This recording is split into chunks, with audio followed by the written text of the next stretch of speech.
Hello and welcome you all. Today I am Rehan Ali Khan. Today we are going to discuss about empirical formula and molecular formula.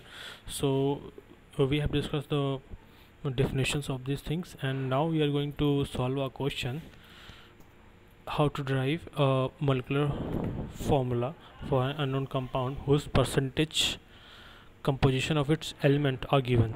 So we have a question, as you clearly see: an inorganic substances containing carbon, hydrogen, oxygen gave the following percentage composition: carbon 40.684%, hydrogen 5.085%, and oxygen is 4.228%.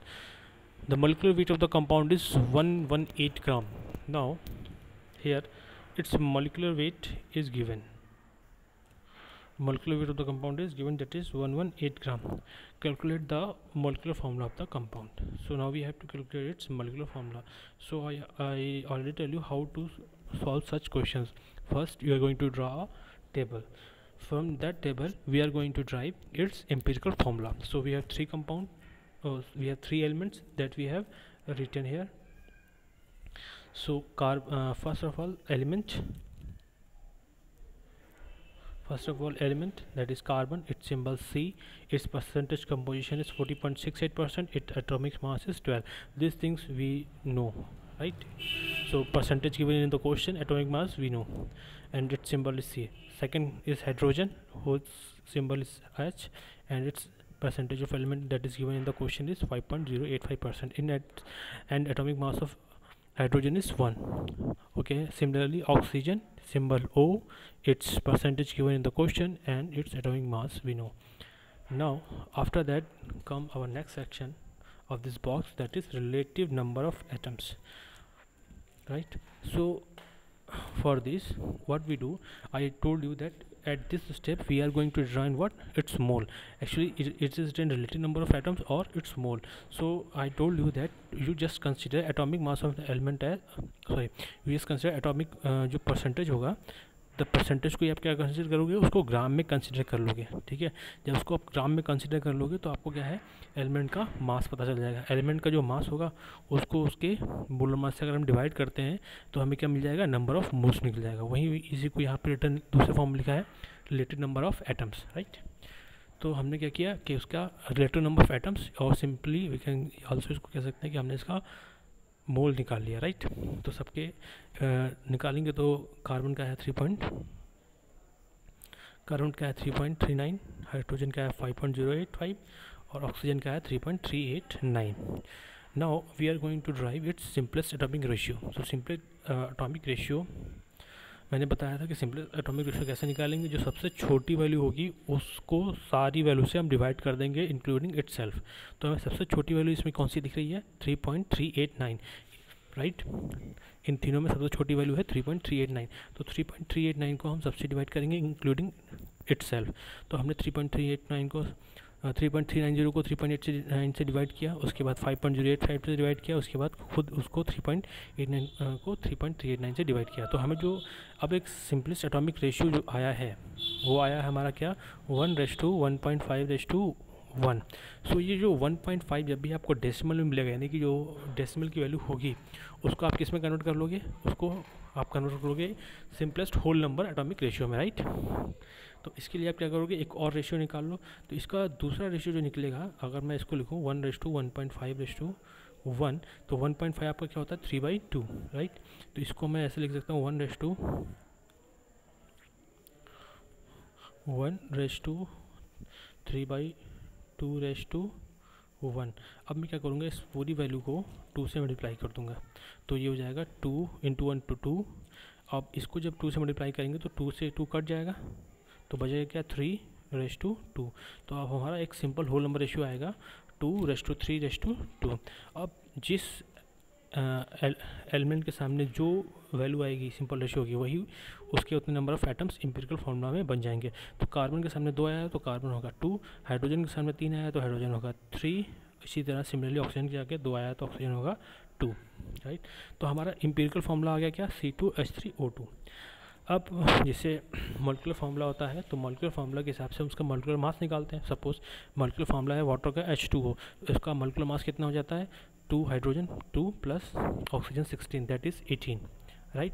तो इसी तरह जो empirical formula हम drive करेंगे तो उसका empirical मास भी निकाल लेंगे। तो जो एम्पिरिकल फार्मूला होगा उसका एम्पिरिकल मास क्या हो जाएगा, जैसे अगर हम इसकी बात करें इसका एम्पिरिकल मास निकालना चाहें तो हमें क्या होगा कि कार्बन के कितना 12 इंटू 2 जितने नंबर ऑफ एटम्स हैं उसके बाद हाइड्रोजन का 1 इंटू 3 प्लस उसके बाद ऑक्सीजन का 16 इंटू 2, तो टोटल कितना निकल के आएगा 12 2 जा 24 प्लस 1 3 जा 3 प्लस 16 2 जा 32 यानी कि 32।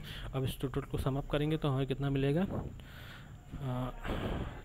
3 और 2 5 और 4 9 और 3 और 2 5 59। तो इसका जो एम्पिरिकल फार्मूला मास आएगा वो आएगा 59। तो हमने एम्पिरिकल फार्मूला निकाला था नेक्स्ट वीडियो में भी अगेन हमने एम्पिरिकल फार्मूला निकाला, उसके बाद एम्पिरिकल फार्मूला मास भी निकाल लिया। अब हमको क्वेश्चन में क्या पूछा था जरा हम फिर से देख लेते हैं एक बार क्वेश्चन में।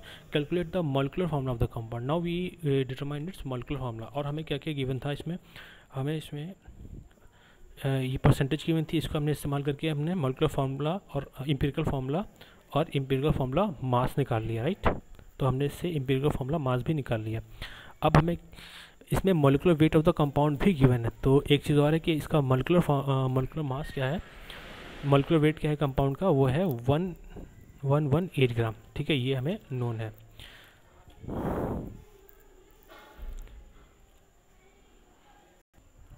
तो अब हम क्या करेंगे, अपनी एल की वैल्यू निकालेंगे। तो लास्ट वीडियो मैंने बताया था कि एन की वैल्यू कैसे निकालते हैं, molecular mass by empirical formula mass.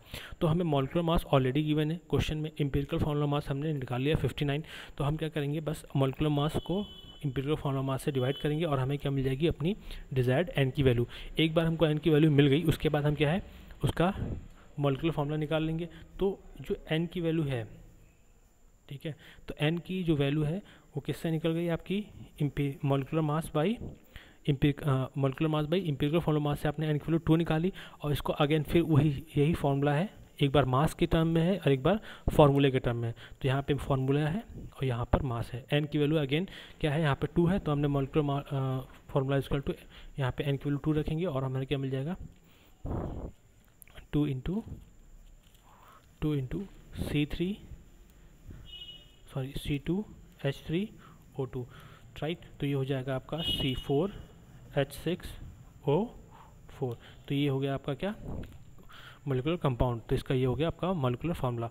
तो याद रखना जो एन की वैल्यू है, एन के 2 टर्म है यहाँ पे, याद रखिएगा 2 फार्मूले हैं, एक तो molecular mass by empirical formula mass और दूसरा एन इक्वल टू होता है molecular formula by empirical formula, right. तो हमने इस फार्मूले से क्या निकाला, एन की वैल्यू निकाली और इस वाले में अगेन फार्मूले वाले में रख दी। तो दोनों में देखो ये दोनों एक जैसे ही हैं, बस डिफरेंस है किसका, यहाँ पर मास है दोनों का, मॉलिक्यूलर मास और एम्पिरिकल फार्मूला मास, और यहाँ पे क्या है फार्मूला है मॉलिक्यूलर फार्मूला एम्पिरिकल फार्मूला, और दोनों जगह क्या है एन सेम रहता है। तो यहाँ से हमने एन निकाला और यहाँ पे पुट किया। एम्पिरिकल फार्मूला हमें पता था, जो हमारा टेबल से हमने ड्राइव किया था C2H3O2, और फिर हमें मॉलिक्यूलर फार्मूला निकालना था, तो हमने एन की वैल्यू 2 रखी। तो आपको क्वेश्चन में हमेशा मॉलिक्यूलर मास गिवन होगा, याद रखिएगा, ठीक है। तो अगर आपको इसको एन की वैल्यू निकालना है तो आपको दो वैल्यू पता होना चाहिए। तो एक वैल्यू तो आप टेबल से निकाल रहे हो और दूसरी वैल्यू क्या होगी, क्वेश्चन में आपको गिवन होगी, तभी आपकी एन की वैल्यू निकलेगी। और जब आपकी एन की वैल्यू निकल जाएगी तो यहाँ पर भी आपको एक टर्म नोन है एम्पिरिकल फार्मूला, तभी आप क्या है उसका मॉलिक्यूलर फार्मूला निकाल पाओगे। तो क्वेश्चन हमेशा मॉलिक्यूलर फार्मूला के लिए आएगा मोस्ट ऑफ द टाइम, या फिर क्वेश्चन ऐसे ही पूछ सकता है कि आपको मॉलिक्यूलर फार्मूला दे दे, एम्पिरिकल फार्मूला आप डिराइव कर लो, राइट, और उसके बाद उसका मॉलिक्यूलर मास निकाल लो। तो बस क्वेश्चन इन्हीं दो पे आसपास आएगा, या तो मॉलिक्यूलर मास निकालने के लिए बोलेगा या मॉलिक्यूलर फार्मूला। लेकिन आपसे most of the time question जो पूछेगा वो पूछेगा मॉलिक्यूलर फार्मूला के लिए, राइट।